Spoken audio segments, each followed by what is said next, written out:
Good morning and welcome to Retirement Tax Matters. I'm Adam Reed and this is Garrett Crawford, our CFP Hey. on staff over here.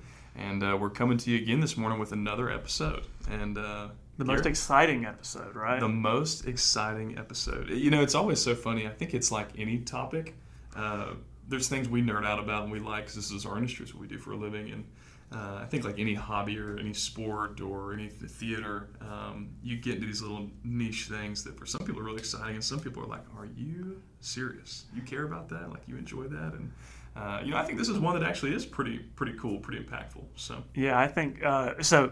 To break the tension on this excitement, we're going to be talking about Social Security, and I agree. This is a near and dear topic to me because it was how I got my start in this industry. I got hired, and Paul, who I've worked with for a lot of years, he said, I need you to learn everything you can about Social Security. And I said, I didn't know a lot, but sure. Mm-hmm. And I started reading book after book after book. And I do kind of nerd out on this. And I love the annual updates in October for a long time now. yeah, well, and it's funny too. It's for a lot of Americans, it's all of their retirement. So they're depending on it. It's very important. For most Americans, I'd say almost all Americans, it's a big piece of the puzzle. And we talk about it being kind of the foundation of your retirement. For some people, it's all their retirement, but for almost everybody, it's a foundational piece. Agreed. That it's interesting though, where retirement assets, we can year by year adjust how much we're spending, how much we're saving. It's the one thing that once you set it, you're kind of stuck with what you got. So you got to make good decisions on the front end. Yep, it's a kind of irrevocable, once-in-a-lifetime decision. Mm-hmm. With an asterisk, you actually do have one mulligan that I tell people. If you sign up and you've been on it less than a year, you got that mulligan, but if it's been longer than a year, yes, it's a once-in-a-lifetime decision. Yeah, so it is. It's pretty big decisions. So, I thought we'd kind of kick off today with maybe just touching base on some changes coming up for 2026. I think, not a whole lot of crazy differences. The One Big Beautiful Bill Act had a lot of different things going on, but Yeah, sure. Social Security I don't think has been affected all that much. Enhanced senior deduction, check that out. I think we got a video about it if you want to learn more about that. But tell me what's kind of updated, what's changed from 2025 heading into 2026. Okay, so every October, usually it's October 15th, but this year we were struggling through the government shutdown. I guess we're still going through the government shutdown, but like parts are working and Yeah. other parts aren't. If anyone's got a friend with a political podcast that covers all these things, link me. I don't understand what's shut down, what's not. I hear this program's. This Yeah. isn't a political podcast, so we'll drop it there. But I have no idea what a government shutdown really means. There's it's a mystery, but usually it's October 15th, and like a nerd, I have that circled on my calendar because I just think It's Christmas at the Crawford House. I just think it's very interesting to know what the updated COLA amount's going to be, the working limits, all of that. But it's funny, I was at a workshop last week, and I said, they've actually delayed the cost of living adjustment announcements because of the government shutdown. I'd read a little bit about it. And then one of the attendees said, no, actually, it's coming out tomorrow. And, I said, sure, great. And sure enough, the very next day, they announced it. So that person was on it. And again, I'm not sure why it got delayed, but then it came out late. But I'm sure everybody out there listening probably was not waiting on that announcement like I was. So every year, for people that are on Social Security, this is a big deal because it helps them know how much their Social Security benefit is going to go up the following year. It's like a little bit of an annual raise for people that are on Social Security, and they call it the COLA. It's not a soda. It stands for Cost of Living Adjustment. And one of the great things about Social Security is that it's supposed to keep up with inflation each year through your retirement. Now, quick little side story here. When I first started doing this, it was 2013, and I've got this chart, and sometimes I'd be doing a Social Security workshop with people, and I'd go through the history of the COLAs, and I'd talk about this inflation adjustment. This was 2013, and the room would laugh, and they'd be like, oh, what inflation adjustment? We aren't getting anything. And we had just come out of like 2 years of no inflation. And so the cost of living adjustment can be, and sometimes is 0%. But I remember either the second or third year, maybe after doing 2 years in a row of no cost of living adjustment, it was like 2014, maybe 2015, there was a 0.2% cost of living adjustment. And I think for during the time when I was helping people, that was almost like more salt in the wounds. Mm-hmm. They're going to give us 0.2%. Does that actually do anything? There's another topic that we'll talk about one day. There was a little known rule that came up during those years called the hold harmless rule, which I don't think we're in danger of encroaching this year.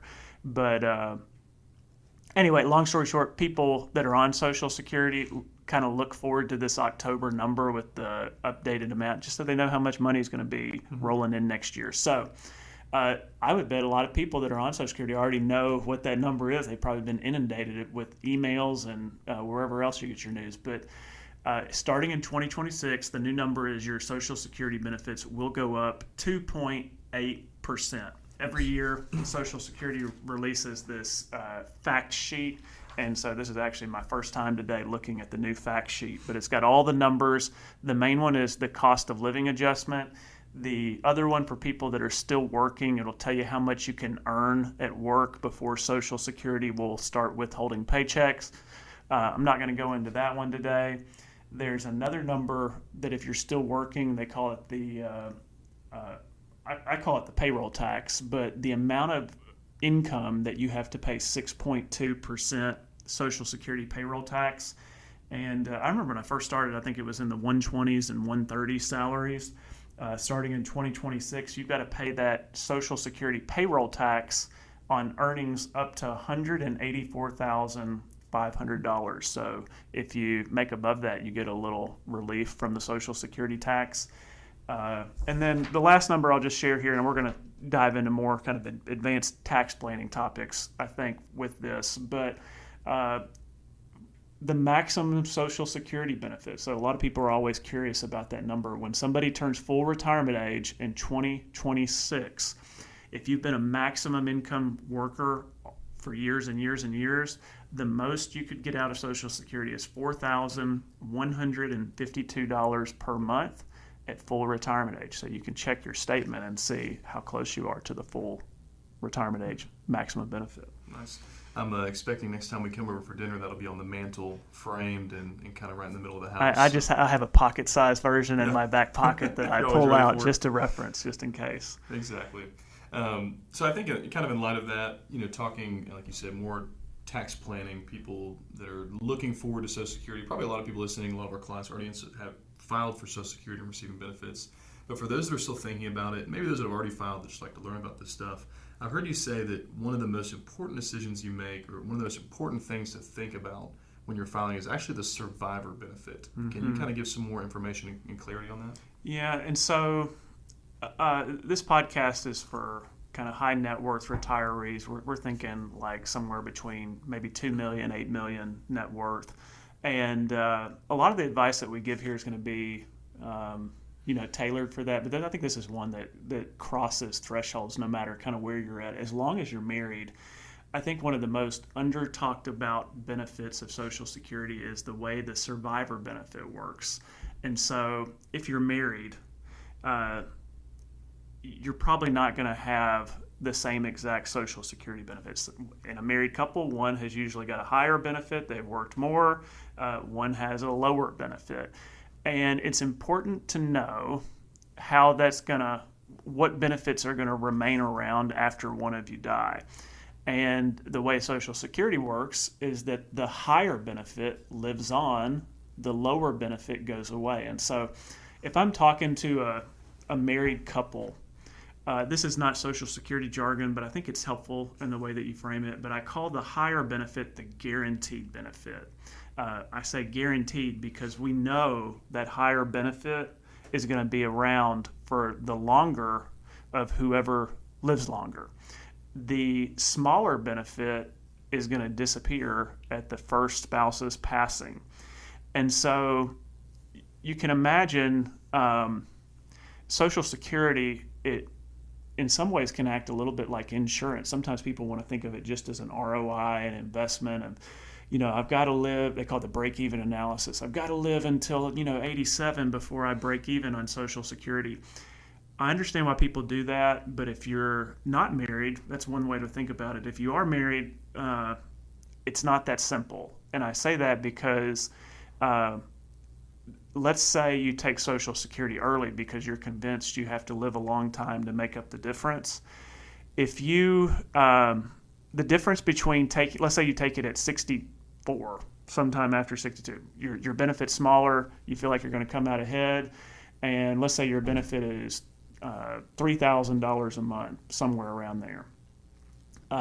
You're going to receive $3,000 a month, but if you die unexpectedly or die sooner than you anticipate, the difference between having $3,000 a month for your spouse for the rest of your life versus $5,000 or more, if you waited until after full retirement age, is a huge difference. And so we're talking the matter of a couple $1,000s a month that could be around for a surviving spouse that didn't get calculated into that break-even analysis. And so I don't want to go on a soapbox necessarily about the survivor benefit, but I would just say for people that typically, rule of thumb here, if you are married, the person that has the higher benefit, especially if they are male and older. So if the male older spouse has the higher benefit, you should really consider delaying that Social Security, especially for the target person listening to this podcast, maybe have a higher net worth, other assets.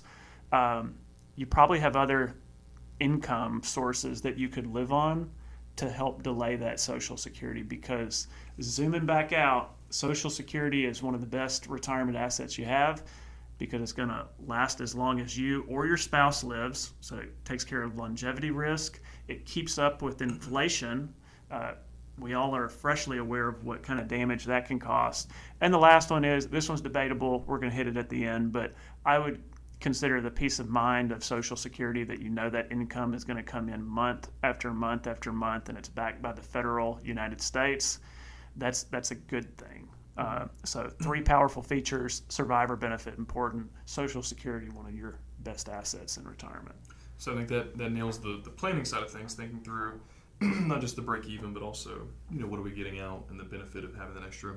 I think in light of that, on the tax planning side of things, I think we did an episode a few weeks back, the surviving spouse tax shock of once you go from married filing jointly and kind of in a rhythm and you know what your income is going to be, your spouse passes away. Well, now you've kept the bigger benefit and your tax bracket's also dramatically dropped. And so how do you think about that? Is that something you plan for? Are there ways to work around it? What are your thoughts on the surviving spouse having that bigger benefit and trying to navigate tax planning around that? I guess I would zoom back out a little bit. The cost of living adjustment, it's really it's kind of fun to talk about. You get a raise, you get more income. I would say for most people, it doesn't matter where you are income wise. It is interesting, and it probably is very helpful, but it's also not the most important thing. I would say anytime we're talking about like making good financial planning decisions, we've got to zoom back out, figure out what our goals are. If we don't know our goals, we're kind of blindly walking year to year, not knowing what we're doing. And I think the survivor benefit, I think it's important because it helps protect a spouse having enough income, and it's going to increase with inflation each year. But there can be a tax challenge where, let's say you waited for Social Security until age 70, and you're one of these maximum income workers, and your $4,100 grows by another 24%, and you're over $5,000. That's a wonderful protection for a spouse that could live a long time. But let's just say that benefit amount is $5,000 a month, to keep it simple.